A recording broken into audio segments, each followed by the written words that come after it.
গাছের গ্রোথ সম্বন্ধে জানা ভালো। দেখুন গাছের যখনই মাঝে মধ্যে কাটিং টাটিং করবেন আর কি, মানে কাটাই ছাঁটাইগুলো করবেন, আর তাতে গাছের একটা সৌন্দর্যতা বৃদ্ধি পায় এবং গাছ কিন্তু সুন্দর হতে থাকে।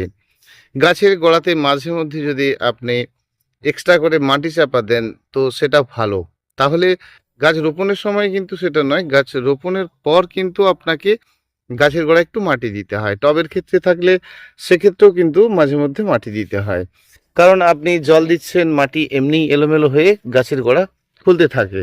সেই জন্য মাঝে মধ্যে আমরা এই সকল কেয়ার করে থাকি এবং মাঝে মধ্যে কিন্তু আমরা কাটিং করতেই পারি। শুধু জানা ভালো যে অতিরিক্ত গরম, অতি শীত আর অতি বর্ষার সময় একদম ফাইনাল কাটিং করা ভালো নয়। তবে মাঝে মধ্যে কিন্তু আপনার কাটিং করে দেওয়া ভালো। কাটিং মানে আপনি জাস্ট ডগাটিকে একটু করে পিঞ্চ করবেন, আর গাছ কিন্তু আপনার সবসময়ের জন্য একটা বল শেপে তৈরি হতে থাকবে এবং দেখতে ভালো লাগবে। তাহলে গাছের রংটা ভালো থাকবে আর সব সময়ের জন্য গাছের রং একেবারেই ফ্রেশ থাকবে, প্রচুর পরিমাণে হতে থাকবে ফুল। একটা সময়ের জন্য আমরা যে কোনো ছাওয়াযুক্ত জায়গার গাছকেও যদি রাখি সম্পূর্ণ রৌদ্রে, সেক্ষেত্রে দেখেছি যে পাতাগুলো যেন পুড়ে পুড়ে যাচ্ছে। এটা একটা ব্যাপার আছে যে যখনই আপনি যে কোনো গাছকে একটু ছাওয়াযুক্ত জায়গার গাছকে যখন আপনি বেশি বেশি রোদে রাখবেন, এভাবে কাটাই ছাঁটাই করতে হবে। কারণ যখনই আপনি কাটাই ছাঁটাই করতে থাকবেন গাছের রং ভালো থাকবে, আর রং ভালো থাকলে কিন্তু মোটামুটি রৌদ্রটা নিতে পারবে এবং সেই সকল গাছের কালারগুলোও ভালো থাকবে। এটা কলিয়াসের গাছ, আর এই কলিয়াসের গাছ তো আপনারা রেখেছেন ছাওয়াযুক্ত জায়গাতে, একেবারে ছাওয়াতে রাখলে কিন্তু কালারটা ভালো থাকবে না। আর কলিয়াসের মানেই জানবেন ধীরে ধীরে পাতার কালার চেঞ্জ করে, নিজের থেকে কালার চেঞ্জ করে, আর একে আপনি রৌদ্রেতে দারুণ কালার করে নিতে পারবেন। তবে কিন্তু আপনাকে মাঝে মধ্যেই কাটিং করতে হবে, আর কাটিং করলেই কিন্তু গাছ ধীরে ধীরে একটি বল শেপে তৈরি হতে থাকবে। জায়গার মধ্যে গাছ রাখতে গেলে গাছের সৌন্দর্যতা আপনাকে বাড়িয়ে তুলতে হবে, আর বাড়িয়ে তুলতে গেলে কিন্তু এই কাজগুলো করতে হবে, আর করলে কিন্তু গাছ আপনার এমনিই ভালো থাকবে। আজ শুধু সেটাই নয়, গাছের গোড়ায় একেবারে পরিষ্কার পরিচ্ছন্ন রাখা, সেটা মাটিতে গাছ থাক, টবে থাক, সে যেখানেই থাক না কেন, সবসময় মনে রাখতে হবে গাছের গোড়ায় একদম পরিষ্কার রাখতে হবে। আর গাছের গোড়া পরিষ্কার না থাকলে তাহলে কিন্তু একদম ভালো থাকবে না। দেখুন গাছের গোড়া যত পরিষ্কার পরিচ্ছন্ন রাখতে পারবেন, কারণ এই শেকড়গুলোই আপনার গাছের টবের মধ্যে গিয়ে মানে ক্ষতি করছে, আর সেই জন্য আপনাকে সবসময়ের জন্য একেবারে পরিষ্কার পরিচ্ছন্ন রাখতে হবে।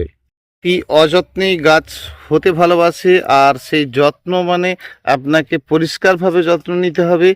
আর দেখতেই পাচ্ছেন এগুলো মাটির গাছ, আর মাটিতে গাছ রয়েছে, তাতে দেখেছেন আগাছা উদ্ভিদ গাছের উপরে একেবারে ভরে উঠেছে, আর তাতে কিন্তু আমরা এই গাছেরও রূপ খারাপ দেখছি না, তাই না? গাছের মধ্যে ফুলে ফুলে ভরতে থাকছে, আর এই সকল কাজের জন্যই কিন্তু আপনার মাঝে মধ্যে কাটিং করা আর গোড়া পরিষ্কার পরিচ্ছন্ন রাখা। গাছের গোড়া যদি পরিষ্কার পরিচ্ছন্ন না রাখতে পারেন, আর সেক্ষেত্রে কিন্তু গাছের একেবারে নিঃশ্বাস ফেলানোটাই বন্ধ হয়ে যাবে। অর্থাৎ আপনাকে জানতে হবে গাছের একেবারে সবসময়ের জন্য গোড়া পরিষ্কার পরিচ্ছন্ন রাখা।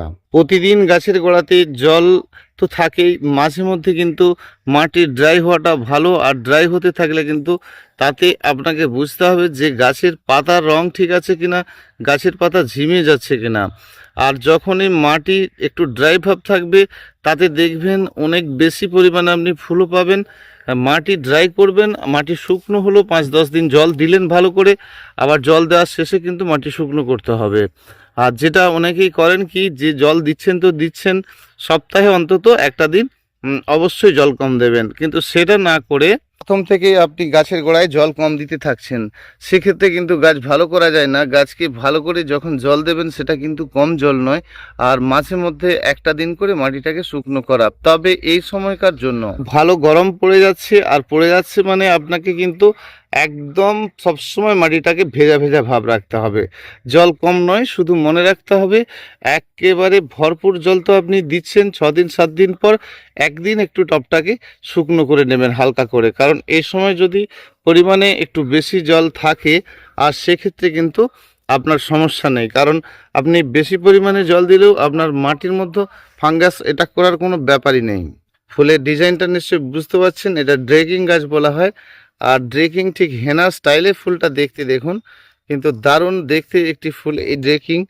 আর অতি অযত্নেই গাছ কত সুন্দর দেখুন, গাছের রং একদম পরিষ্কার। আপনারা অনেকেই চিন্তা করেন গাছের পাতা হলুদ হয়ে যাওয়া, দেখুন এই যে গাছটি দেখছেন, আর গাছটির দেখতে পাচ্ছেন মাটির মতো কিভাবে ঘাসপালা হয়ে যাচ্ছে, আর ঘাসপালা আকারে পরিষ্কার করা শুরু করেছে আবার। আর এই নিচকার যে পাতা এগুলো হলুদ হতে পারে, আর নিচের পাতা হলুদ হয়ে যাওয়াটা কোনো সমস্যা নয়। আর এই হলুদ পাতা হয়ে গেছে মানে আপনি ভেবে নেবেন যে গাছের এটা খুব ক্ষতি, তা কিন্তু না, এটা গাছের ভালো। কারণ গাছের তলাকার পাতাগুলো হলুদ হবে, এটা স্বাভাবিক, আর এটা হতে দিতে হবে। যত আপনি যখন দেখবেন গাছের একটু উচ্চতা নিতে চাইবেন, আর উচ্চতায় নিতে চাইলে কিন্তু নিচকার পাতাকে আপনাকে পরিষ্কার করে ছড়ে পরিষ্কার করে দিতে হবে। আর দিলে জানবেন গাছের উচ্চতা কিন্তু বৃদ্ধি পাবে। আর গাছের উচ্চতা বৃদ্ধি যখনই পাবে, সেক্ষেত্রে আপনাকে বুঝে নিতে হবে যে একটা নির্দিষ্ট হাইট আপনার রাখতে হবে। আর রাখার পরে কিন্তু আপনি তার ফুল শেষে কিন্তু ডোগাটিকে পিঞ্চ করে দেবেন। আর ডোগা পিঞ্চ করে দেওয়া বা একটু করে কেটে দেওয়া, তাহলে কিন্তু গাছের গ্রোথ একেবারে দারুণ হতে থাকবে। এবং গাছের রঙটা যখনই আপনি কাটিং করবেন, নিচকার পুরানো পাতা ফেলে দেবেন, তখনই জানবেন যে গাছের নতুন নতুন পাতার জন্ম হবে, এবং সাথে কিন্তু ফুল নিয়েই গাছের বৃদ্ধি হতে থাকবে। দেখুন এটি খুব পছন্দের গাছ, শতবেলি, জলগোলাপ বলে ফেললাম, এটা শতবেলি। আর শতবেলিও দেখুন এই গাছটি মোটামুটি একটা বৃদ্ধি হয়েছে। ভাবলাম যে 1 ফুট মতো রাখা ভালো, আর উপর থেকে মাত্র 4টি পাতা রেখেছি, রেখে কিন্তু নিচকার পাতা একেবারে পরিষ্কার পরিচ্ছন্ন করে দিয়েছি। তাহলে কি হবে, গাছটা দেখবেন একেবারে আবার গ্রোথ হতে থাকবে আর ফ্রেশ হতে থাকবে। সব থেকে বড় কথা, এই শতবেলি দারুণ একটা ফুল এবং সুগন্ধি ফুল। এই গাছটি আমি পুরুলিয়া থেকে আনিয়েছিলাম, এক দিদি আমাকে দিয়েছিল। আর একেবারে নতুন প্রজাতি, খুব বেশি দিন সময় লাগবে না এর থেকে চারা তৈরি করে আপনাদেরকে দিতে। হ্যাঁ দেখুন এই গাছটা কিন্তু খুব কঠিন নয়। এই যে অনেকেই ভাবেন যে বাইরে থেকে গাছ মানে বিদেশি গাছ আমাদের এখানে হবে, তো এটা ভাবাটা স্বাভাবিক। কারণ এই গাছের ফুল যত সুন্দর এবং একেবারে বেলি ফুলের মতো দেখতে, আর এই গাছটাও কিন্তু খুব সহজ। এখানে আমি গাছ রোপণ করেছিলাম 1টা, 2টো আর 3টে। সেখান থেকে দেখুন শেকড় বেরিয়ে আবার দূরে গিয়ে চারা হয়ে যাচ্ছে, অর্থাৎ এই গাছটা একবার রোপণ করার পর যেখানে সেখানে বেরিয়ে যায়। দেখুন ওই গাছটার শেকড়টা এখানে, এখান থেকে গাছটা যদি দেখা যায়, তাহলে কিছু না হলেও প্রায় 2 ফিট দূরে, 2 ফিট দূরে কিন্তু এই চারাটি বেরোতে থাকছে। তার মানে বুঝতে পারছেন, শুধু গাছের ডগা থেকে নয়, গাছের শেকড় থেকেও গাছের জন্ম হয়। এটাই মূল কথা। অর্থাৎ এই গাছটি এতই ভালো আর এত সুন্দর ফুল, আপনি নেট সার্চ করে দেখে নিতে পারেন। শতবেলি বা সহস্রবেলি বললে এটা বেরিয়ে আসে, মানে পিকচারটা আসে, দেখে নিতে পারবেন। একদম ভীষণ ভালো একটা ফুল আর খুব সহজ একটা প্ল্যান্ট। গাছটিকে ডুমরোপানি নামে অনেকেই চেনেন। আর ফুলগুলো কিন্তু ঠিক দেখুন, গাছটি স্থলপদ্মের মতো দেখতে, আর স্থলপদ্মের মতো দেখতে হলে হবে না, বিশাল বৃহৎ আকারের হয়ে গেলে তো খারাপ দেখাবে। সেই জন্য এর গাছটাকে কিন্তু আমি বৃদ্ধি পেতে দিচ্ছি না। গাছটা রোপণ করাটা খুব বেশি নয়, খুব জোর হলে 2 থেকে 3 মাস। এখনও পর্যন্ত গাছের গোড়ায় 1 বিন্দু খাদ্য দেওয়া হয় না। কারণ আমাদেরকে বুঝে নিতে হবে যে গাছের যে মাটির মতো ঘাসের জন্ম হয়, প্রচুর পরিমাণে ঘাস জন্মাতে পারে, সেই মাটি এমনিই উর্বর। আর উর্বর আছে মানেই আমার খাদ্য দেওয়ার বিশেষ কিছু নেই। তো নিজের থেকেই গাছ ভালো থাকছে, অবশ্যই খাদ্য দেওয়া হবে। সেই জন্য খাদ্য প্রয়োজন হলে নিশ্চয়ই দেব। আর খাদ্য নিয়ে আমরা অনেকেই প্রথম থেকে গাছ রোপণ থেকে শুরু করে সব কিছু ভেবে নেই। সেই জন্য আমি বলবো আপনাদেরকে যে প্লেনভাবে যদি আপনি প্রথম অবস্থাতে গাছটা রোপণ করে থাকেন, তাহলে জানবেন আপনার গাছ কিন্তু একদম পারফেক্ট থাকবে এবং ভালো থাকবে। আপনি অতি সহজেই গাছ বাঁচিয়ে নিতে পারবেন। আর গাছ বেঁচে যাক, তারপরে আপনি ধরুন একটা গাছ রোপণ করলেন, করার সাথে সাথেই খাদ্য দিতে হবে এমন কিছু ব্যাপার নেই। আর সেই জন্য একেবারে প্লেনভাবে রোপণ করে করুন, তারপরে কিন্তু আপনি খাদ্য দেওয়ার চিন্তা করুন। সে বালি আর মাটি মাখুন, কারণ এঁটেল মাটি, এটা সম্পূর্ণ এঁটেল মাটি। এটা বাগানের ক্ষেত্রে বলে সম্ভব, যখন টবের ক্ষেত্রে করবেন অবশ্যই 12 মাসি ফুলের গাছ মানে 30% বালি দিলে যথেষ্ট। আর গাছের রঙও ভালো থাকবে। গাছকে খুব সাধারণভাবেই করা যায়, আর সাধারণভাবে আপনাকে বানিয়ে নিতে হবে। কারণ আপনি অনেক ধরনের গাছ যখন বাড়িতে রাখবেন, তাদের প্রত্যেকের পরিচর্যা আলাদা আলাদাভাবে করতে গেলে সময় দিতে পারাটাও একটা বিষয় আছে। আর সেই জন্য একেবারে গাছকে প্লেনভাবে রোপণ করুন। আর যাই পারে হোক, গাছগুলো আপনার মারা যাবে না। এবং গাছ রোপণের শুরুতেই যদি গাছের প্রাণ হারিয়ে যায়, তাহলে তো ব্যাপারটা ভালোই নয়। মাটির মধ্যে নানান কিছু দেওয়ার থেকে প্লেনভাবে গাছ করাটা গাছের একটা বেশ, গাছের হাসি মুখ সবসময় চোখে দেখতে পাবেন, গাছের রং ভালো দেখতে পাবেন, গাছের ফুল বেশি দেখতে পাবেন। দেখুন এই গাছগুলোকে আমি কাটিং করে করে গ্রোথ করার চেষ্টা করছি, আর এরপরে গাছ একটা মোটামুটি স্বাভাবিক জায়গায় এসে যাচ্ছে। আর এসে যাওয়ার পরে কিন্তু খাদ্য দেব, আর খাদ্য দেব মানে ভালো রকমই খাদ্য দিতে হবে একটা সময়। আর ভালো রকম খাদ্য না দিলে কিন্তু গাছ একেবারে ফ্রেশভাবে বড়সড় হবেই বা কী করে। এই গাছটার ফুল আপনি দেখেছেন কি না জানি না, গাছটাকে ডোরান্ডা ফ্লাওয়ার বলা হয়, হোয়াইট কালারের ফুল, ভীষণ ভালো দেখতে। আর এখানে যে গাছটা দেখছেন গাছটাকে আপনার পলকাডোর বলা হয়। আর এই গাছটাতেও কিন্তু ফুল হয়, গাছটার নাম ইরানথিমাম, পাতাবাহার হিসাবে রাখা যায়, বেশ ভালো একটা গাছ। আর আলামুন্ডা ক্যাসাটিকা মানে ফুলগুলো যখন হয় কিন্তু একদম রিং ধরে চারিধারে ইয়েলো রঙের ফুলের ফুল আমি আগে দেখিয়েছি। এই একটা দৃশ্য জবা দেখুন, এর পাতার কালার কত সুন্দর করে।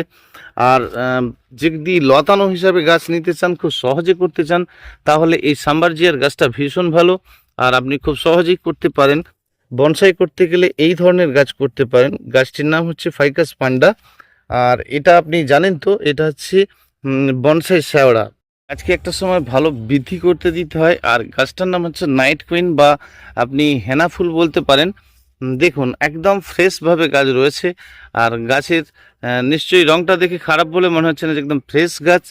আর ইরানথিমামের এই একটা ভ্যারাইটি রয়েছে, একেবারে এইভাবে আপনাদেরকে সাধারণভাবে গাছ করতে হবে। গাছটির নাম ক্যাটসাই, সেটা আপনারা জেনেছেন। এটা প্রিন্টাসের একটা ভ্যারাইটি, এটাও জেনেছেন। আর এই গাছটা হচ্ছে আপনার নেম শাক, গাছটির নাম ডরিচ কুইন বা ডোরান্ডা। এইভাবে যদি গাছের গোড়াতে ঘাস হতে থাকে তাহলে কিন্তু মাটির মধ্যে যে খাদ্যগুলো রয়েছে সে আপনার টবে থাক আর মাটিতেই থাক, তাহলে কিন্তু এরাই সব খেয়ে নেবে। অর্থাৎ ঘাস একেবারে পরিষ্কার পরিচ্ছন্ন রাখা, মাঝে মধ্যে মাটি উপরকার শুকনো হয়ে যাবে, তাতে কোনো সমস্যা নেই। শুধু দেখে নিতে হবে, জল দেবেন মানে আপনাকে বুঝে নিতে হবে যে গাছের গোড়ায় আপনি জল দেবেন আপনার গাছ জল চেয়েছে কিনা। আমি তো দেখতে পাচ্ছি গাছ আমার একেবারে ফ্রেশ রয়েছে, আর জল দেওয়ার কোনো প্রশ্নই আসে না, একেবারে ফ্রেশ। কারণ মাটি শুকনো হয়েছে, এবার বুঝতে পারছি যে এতে গোড়াতে জল দিতে হবে। কারণ গাছের গোড়াতে জল টান থাকলে, গাছটার নাম হচ্ছে ফাইল্যান্থাস, আর গাছের গোড়াতে জল টান থাকলে গাছের পাতা ঝিমানো শুরু হয়ে যাবে। একেবারে শুকনো করে ঝিমে যাওয়ার ব্যাপার নেই, তার আগে আপনাকে গাছ বোঝাতে চাইছে যে মাটির মধ্যে ফাট এসে গেছে, মানে আপনাকে জলটা দিতে হবে। দেখুন সব সময় জানবেন একদম গাছের মাঝে মধ্যেই, আবার টবের একটু মাঝে মধ্যে জল টান থাকলে গাছের বৃদ্ধিটা ফাস্ট হতে থাকে, আর শেকড়টা একেবারে দ্রুত গতিতে হতে থাকে। সেজন্য আপনি 4-6 দিন ভালো মতোই জল দিন, সেটা কোনো সমস্যা নেই। কিন্তু মাঝে মধ্যে আপনাকে জলটা কম দিতে হবে, একদিন শুকনো করে দিতে হবে। মাটির মধ্যে যদি সবুজ সবুজ ভাব হয়ে থাকে তাহলে আপনাকে জানতে হবে যে মাটি খুব একেবারে সবুজে ভাব হয়ে গেছে, তাহলে আপনাকে চুনের জলটা অবশ্যই দিতে হবে, একেবারে ফ্রেশ হয়ে যাবে। চুনের জল দেবেন মানে 100 গ্রাম চুন 10 লিটার জল, এই আন্দাজে আপনি গুলে কিন্তু গ্লাসে গ্লাসে করে ধরে ধরুন, একটু বেশি কমের বিষয় নেই। সেদিনকে একজন কমেন্ট করেছিলেন যে বেলি ফুলের গাছের পাতা সব কুঠে হয়ে যাচ্ছে।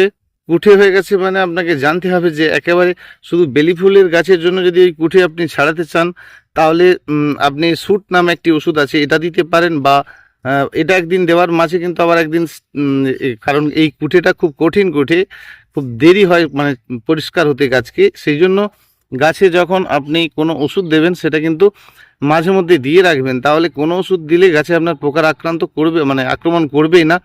সেই জন্য যদি হয়ে থাকে তাহলে আপনি সুট নামে যে ওষুধটি রয়েছে লিটার 1 ml করে একদিন দেবেন, আর স্টারথিন নামে যে ওষুধটি রয়েছে সেটা মাঝে মধ্যে একদিন দেবেন। তাহলে আপনার গাছ কিন্তু আবার অতি সহজে ফ্রেশ হয়ে যাবে। আর একেবারে কুঠে কুঠে ডালগুলো কিন্তু একটু কাটিং করে দেবেন। প্রথম গাছ রোপণ শুরুতেই গাছকে একটু বাড়িয়ে যেতে নিতে হবে, কারণ আপনাকে জানতে হবে যে গাছ যখন আপনি ছোট্ট একটা গাছ রোপণ করে থাকেন, আর গাছটিকে রোপণ করার পরে কিন্তু গাছটি মোটামুটি একটা বৃদ্ধি হতে হবে, আর সেই আপনার প্রয়োজন মতো রাখবেন, তারপরে কিন্তু গাছটিকে ফাইনাল কাটিং করবেন। আর তবেই কিন্তু আপনার গাছের একটা সাইজ এবং গাছের গঠনটা দারুণ হতে থাকবে।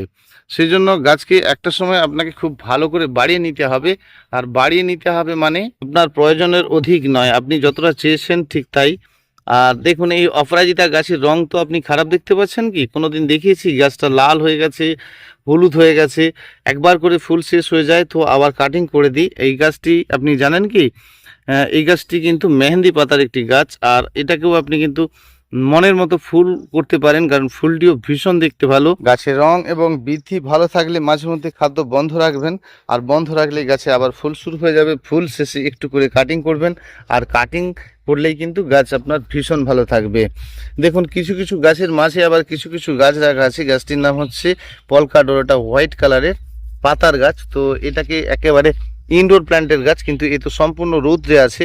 এই কারণে আপনার সম্পূর্ণ রৌদ্রে আছে, কারণ চারিধারে গাছ রাখা আছে, সেই জন্যই এর যে ছাওয়াটা পড়ছে। অর্থাৎ আপনি যখন আপনার বাড়ির ভিতরে গাছ রাখবেন, মানে ব্যালকনিতে রাখবেন, আপনাকে জানতে হবে যে সেখানে হালকা পরিমাণেও যেন রৌদ্র আছে।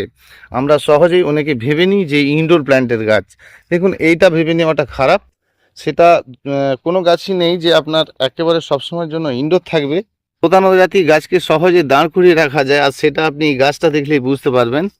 কারণ এটা একটা গাছ নয়, এরকম আমার আরও 10-15টা গাছ রোপণ করা রয়েছে, আর প্রত্যেকটি গাছই কিন্তু বেশ সুন্দর দাঁড়ানো শেপের হচ্ছে।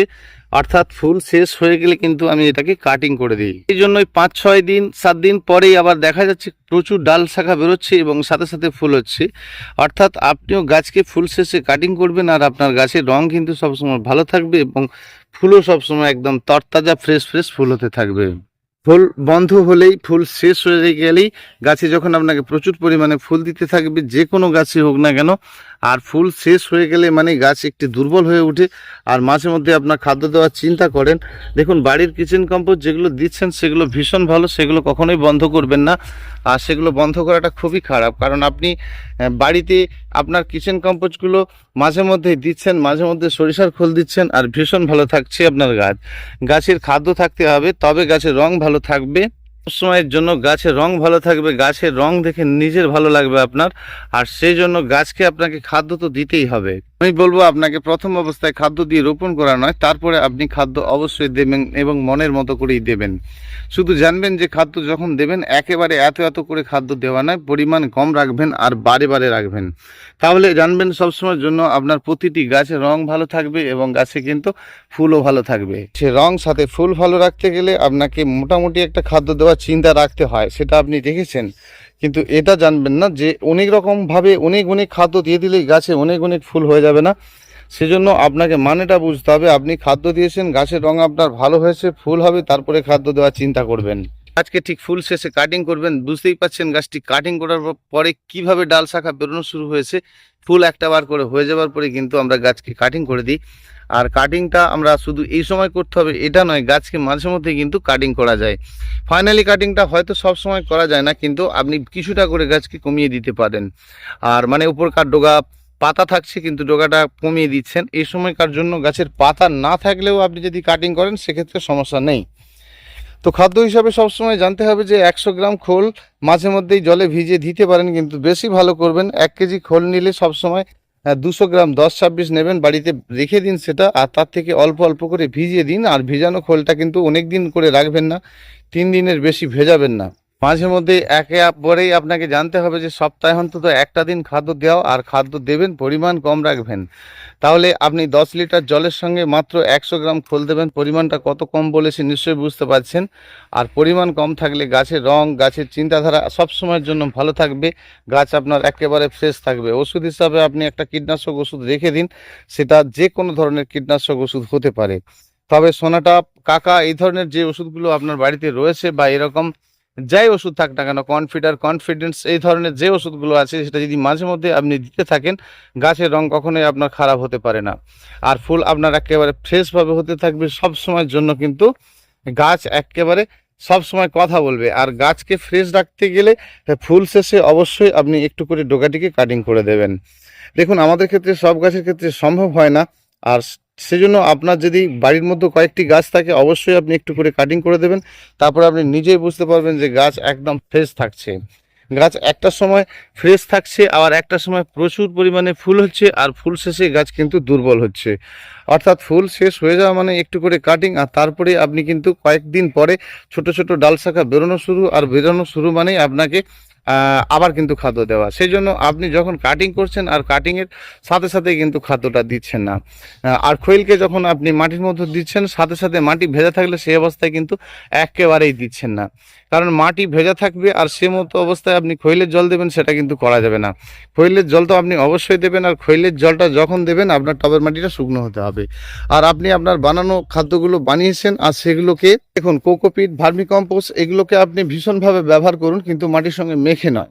সেটাকে আপনি টবের ওপরে দিন, উপরে দেওয়ার পরে মাটিকে এলোমেলো করুন, সেক্ষেত্রে গাছ ভালো থাকবে। সেটা আপনার জবা, গোলাপ যাই হোক না কেন, টবের মধ্যে শুধু মেখে নয়, আর তাতে দেখবেন ভীষণ ভালো কাজ হবে।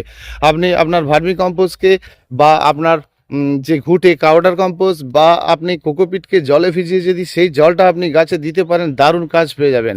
সেই জন্য আপনাকে খাদ্য বানাতে নিজেকে শিখে নিতে হবে কিভাবে আপনি খাদ্য বানাবেন।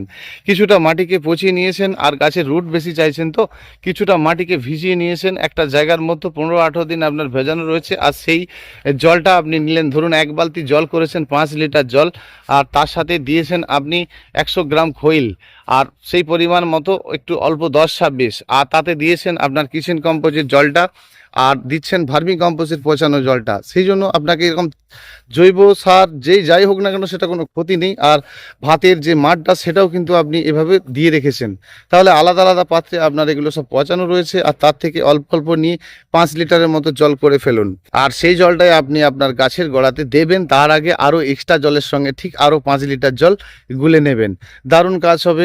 অনেকভাবেই খাদ্য দেওয়া যায়। দেখুন আপনি এই যে আপনার কিচেন কম্পোজের জলটা দিচ্ছেন, সেই কিচেন কম্পোজটার সাথে, ভার্মি কম্পোজের সাথে, কোকোপিটের সাথে, মাটির সাথে সকলকে একসঙ্গে মেখে, এবং তার সঙ্গে আপনি খৈল 10-26 নানান ধরনের খাদ্য মেখে দিলেন। আর মেখে দিলেন মানে নাইট্রোজেনের পরিমাণ কম থাকতে হবে। বোনডাস্ট, লেদার মিল, এই তো অবশ্যই কিন্তু বাদাম খৈল বা সরিষার খৈল এই ধরনের যাই পান না কেন নেবেন। সবসময় জানবেন 6 রকম জৈব সার হতে হবে, আর সাথে 2 রকম নাইট্রোজেন সার, অর্থাৎ আপনি সম্পূর্ণ নাইট্রোজেন না থাকলেও 10-26-26 এবং 28-28 গুমোরটা আপনার ওর সঙ্গেই আপনি দেবেন, আর ভীষণ ভালো গাছ করতে পারবেন। অনেকগুলো গাছ দেখানোর ছিল, আর সময় পাচ্ছি না, প্রত্যেকটা গাছের বিষয় বলার ছিল, সন্ধে হয়ে গেছে, সময় একেবারে কম পাই। আর আজকে বন্ধুরা এই পর্যন্তই। পুষ্পশ্রী নার্সারি কোলাঘাট, আমি কমল এতক্ষণ আপনাদের সঙ্গে কথা বললাম, আর এভাবেই আপনারা সময় দিলেন, এভাবেই সময় দেবেন, আর ভীষণ ভালো থাকবেন। না বুঝতে পারলে অবশ্যই কথা বলে নিতে পারবেন। অবশ্যই রাত্রে কথা বললে আপনার সঙ্গে একটু কথা ভালো করে বলা যায়। ফোন নাম্বার জেনে নিন 9609456194। অসংখ্য অসংখ্য ধন্যবাদ বন্ধুরা, আবার আসছি আগামীকাল।